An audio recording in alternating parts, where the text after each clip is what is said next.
Hello everyone, Danny here today to talk to you about book 6 in Aleron Kong's The Chaos Seeds series. The name of the book is The Land Raiders.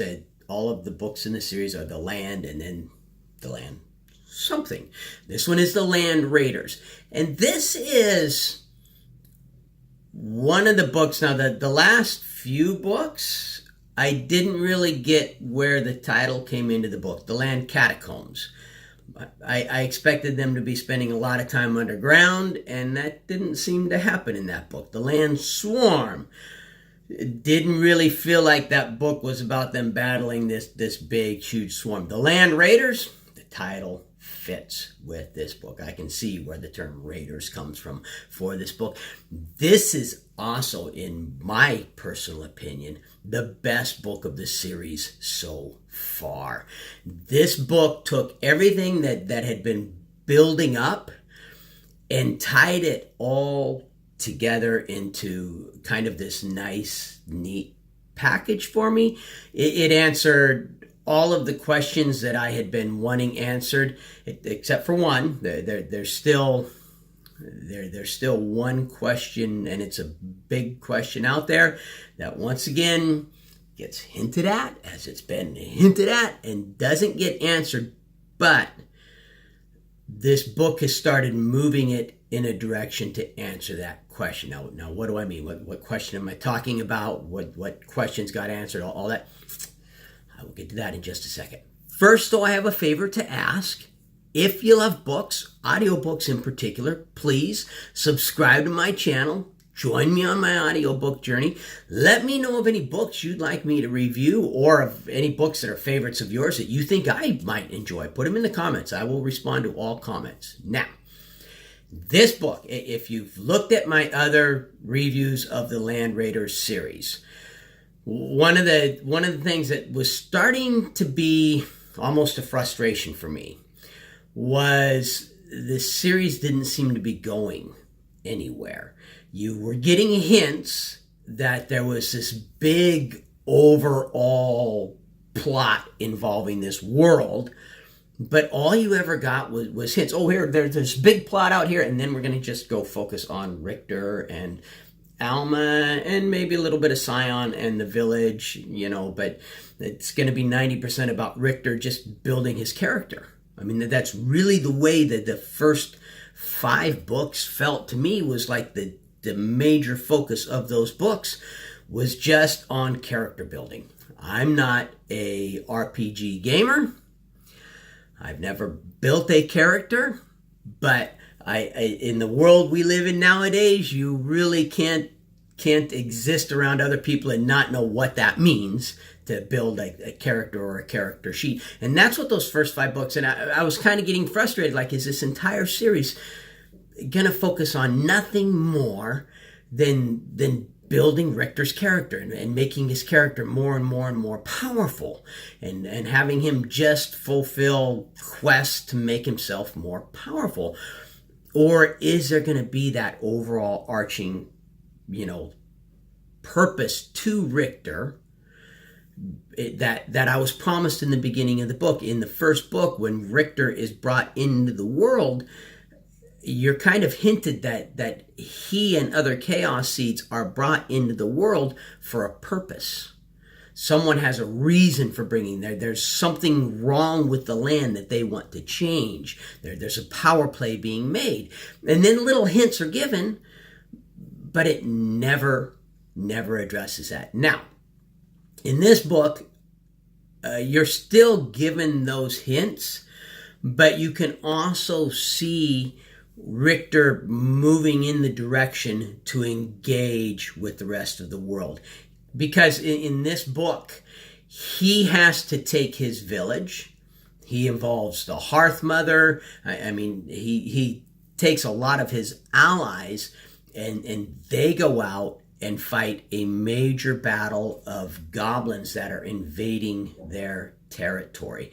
He's no longer able to just sit at home and complete little quests and build his characters. Not if he wants to survive and if he wants to protect his people, which he is a leader that is very concerned about his people and really wants to protect his people and make it better.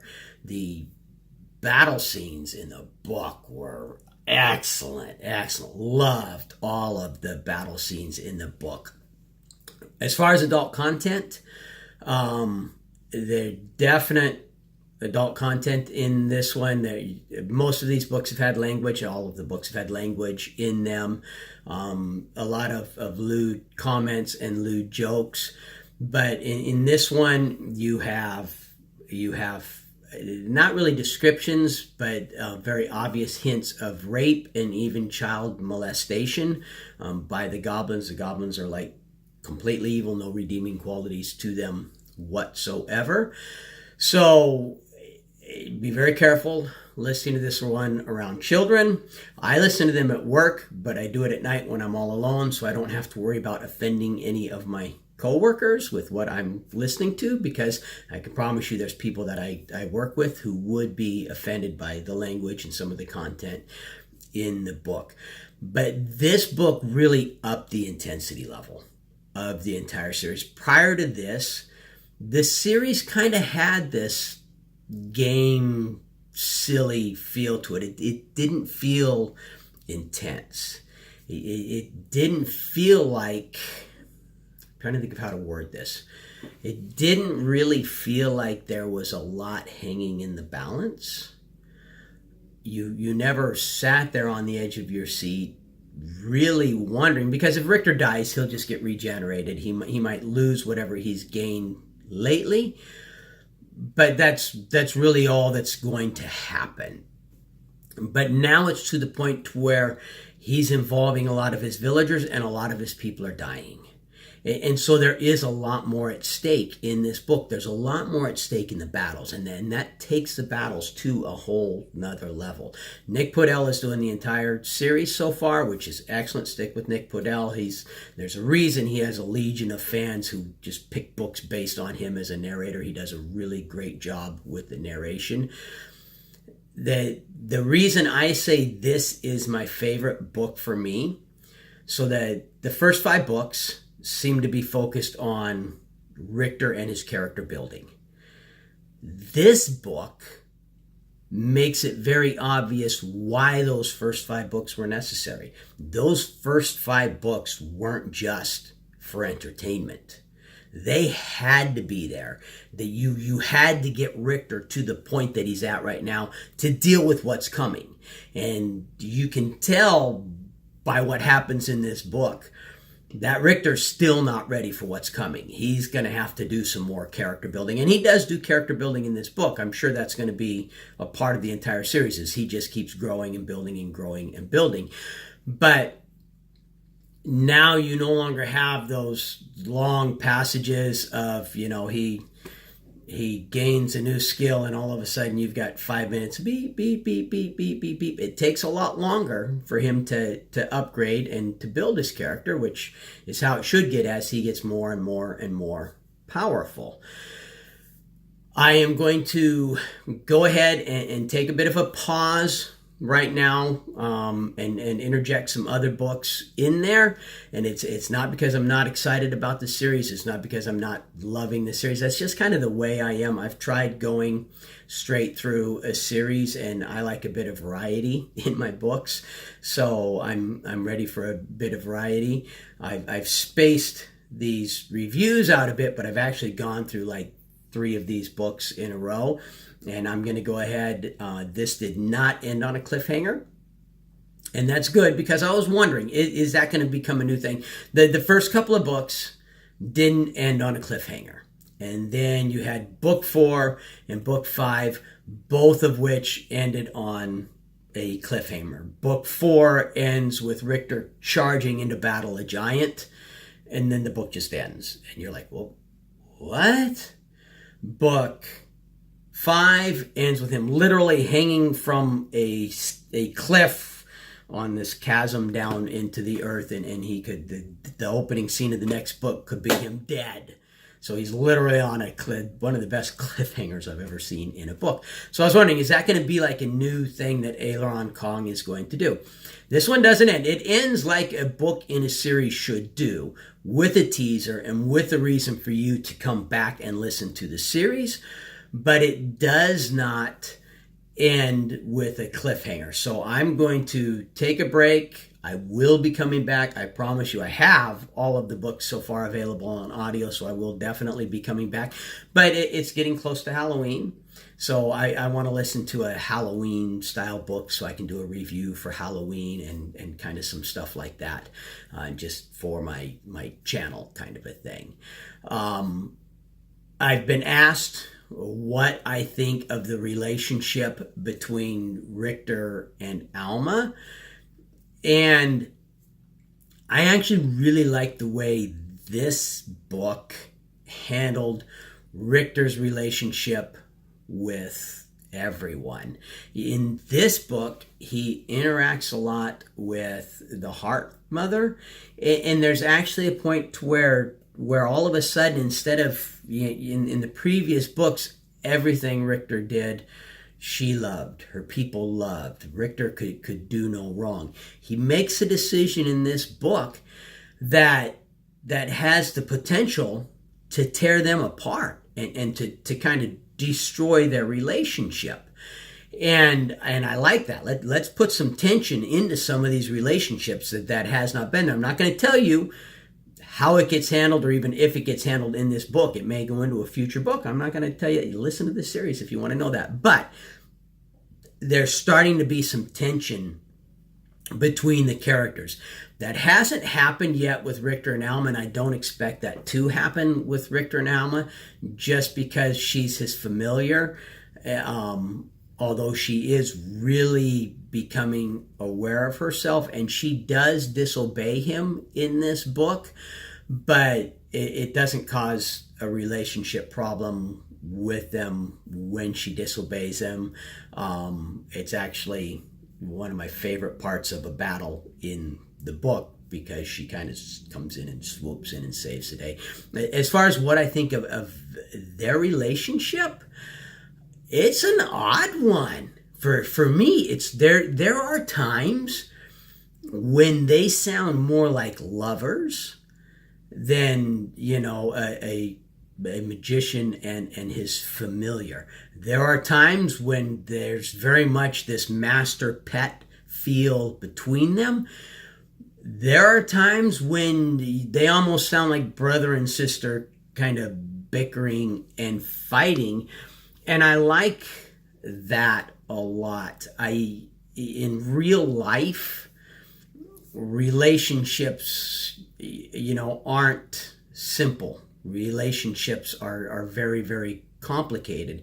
So it's hard to say what I think of their relationship, other than that I really like it, because he's done a nice job of making it this kind of a complicated relationship. He's her master, but he's also kind of not her master. It's not like a lot of your Dragon Rider series, to where it has very much, in a lot of your Dragon Rider series, there's this very strong feeling of almost romantic love between the rider and the dragon. And that seems to be the only relationship between the rider and the dragon, is this kind of romantic love, almost kind of a thing.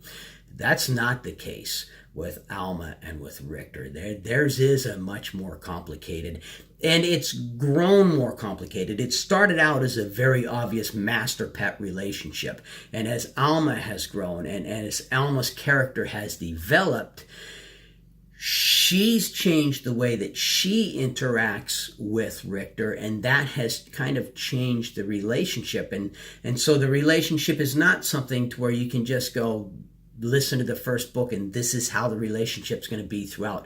It's not something where you can listen to the book right now that I just finished and figure, okay, this is going to be their relationship throughout. You can see the relationship growing, and you can see the relationship between them changing. But it's also that way with, like, Richter and Scion. You can see their relationship growing and changing, and how they interact with each other growing and changing. The humor between them has been improving, and I love the way the humor between them was done in this book. They still have that banter back and forth where they tease each other, and sometimes the joking is lewd, sometimes the joking isn't lewd, sometimes they're making fun of each other's body parts, sometimes they're making fun of something else.